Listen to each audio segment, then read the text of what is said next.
आज की कहानी कुछ इस प्रकार है कि आप लोग अक्सर कहते हो, जब मम्मी पापा कोई चीज़ समझाते हैं कहोगे कि हमसे ज़्यादा जानते हो। हैं? कहते हो नहीं कहते हो? बोलो, कहते हो ना? ये चीज़ ऐसे नहीं ऐसे होगा, हम कर लेंगे, कहते हो ना? तो एक वृद्ध में, या हो सकता है कि आपसे ज़्यादा उम्र के जो लोग हैं उनमें उतनी ताकत उतनी ऊर्जा ना हो जितना आप में है, लेकिन उनके पास एक चीज़ होता है जो आपके पास नहीं है। जानते हो क्या? वो है अनुभव। ठीक है? और अनुभव बहुत काम की चीज़ होती है। वो कैसे, इस कहानी के माध्यम से आप लोग जानिए। एक बार क्या हुआ, लड़के वालों को लड़की पसंद आ गई। ठीक, और वो चाहते थे कि इसी लड़की से हमारी शादी हो जाए, लेकिन लड़की के पिताजी की एक शर्त थी, और वो शर्त ये थी कि हम शादी तो कर देंगे मगर बारात में कोई बूढ़ा व्यक्ति नहीं आएगा। अगर कोई बूढ़ा व्यक्ति आ गया गलती से तो मैं बारात लौटा दूंगा। ठीक है? किसने कहा? हाँ, लड़की के पिताजी ने कहा कि अगर कोई बूढ़ा व्यक्ति बारात में आया तो बारात लौटा दी जाएगी।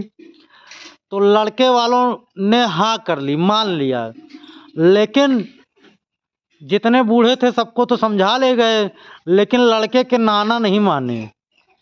कहे कि हम तो चलेंगे बारात, चाहे हमको छिपा के ले चलो, चाहे जैसे गाड़ी में बंद करके ले चलो, चाहे जो करो, उससे हमको नहीं मतलब है, बस हमको बारात जाना है तो जाना है, हम चलेंगे बारात में।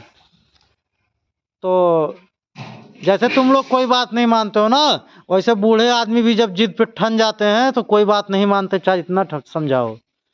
ठीक, तो अंत में उन लोगों को नाना जी को छिपा के लेके जाना पड़ा, बोरे ओरे में बंद करके किसी तरीके से लेके गए। ठीक है?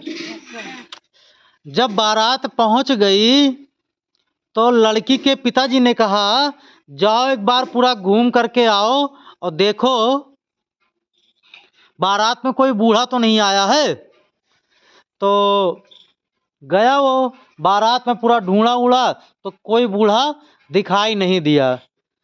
तो थोड़ा तसल्ली हुई। तो फिर लड़की के पिताजी ने अगली शर्त रख दी, और वो शर्त ये रखी कि यहीं पास में एक नदी बहती है, अगर इस नदी में आप शुद्ध दूध, नदी में पानी की जगह शुद्ध दूध अगर आप बहा देंगे तो हम जो है अपने लड़की की शादी आपसे कर देंगे, नहीं तो आपको बारात वापस लेके जाना पड़ेगा। ठीक है? फिर क्या हुआ, अब लड़के वाले तो समझे कि अब बात नहीं बनेगी, अब तो बारात वापस लेके चलना ही पड़ेगा। तो वो लोग लौट पड़े। जब लौट पड़े तब ख्याल आया, अरे नाना जी कब से बोरियम बंद हैं, कम से कम अब तो निकालो, अब तो शादी होनी नहीं है, अब चलना है वापस, है ना? तो नाना जी को बाहर निकाला गया। तो कहे क्या हुआ? तो कहे अब बाहर निकाला, अब कोई मतलब नहीं, अब तो बारात वापस ही जा रही है। ठीक है, अब कोई जान भी जाएगा तो कोई बात नहीं है। तो कहा, अरे हुआ क्या ये तो बताओ, क्यों वापस जा रही बारात? तो बताए ऐसी ऐसी बात है। ठीक है, तो उन्होंने कहा नाना जी ने कि इसमें कौन सी बहुत बड़ी बात है। ठीक है, ये तो बहुत आसान काम है। ऐसा करो कि जिसने खबर लेके आया था, जो खबर लेके आया था कि इस नदी में शुद्ध दूध बहवा दिया जाए, उस तब शादी किया जाएगा, उसी से खबर भिजवा दो कि हमने दूध की व्यवस्था कर ली है नदी में शुद्ध दूध बहाने के लिए। ठीक है, मगर हमारी भी एक शर्त है। वो शर्त क्या है कि पहले नदी से सारा पानी तुम खाली करवाओ, तब मैं दूध बहाऊंगा उसमें। ठीक है, तो क्या नदी से पानी निकाल पाना आसान बात है? जितने पानी निकालते रहोगे उतने कहीं न कहीं से बह के आता रहेगा। खाली कर पाओगे नदी को? तो यह बात पहुंचाई गई लड़की के पिता के पास। लड़की के पिता ने तुरंत कहा, जरा फिर से जाओ पता लगाओ, बारात में जरूर कोई बूढ़ा आया हुआ है। समझे? तो इस कहानी से क्या शिक्षा मिली?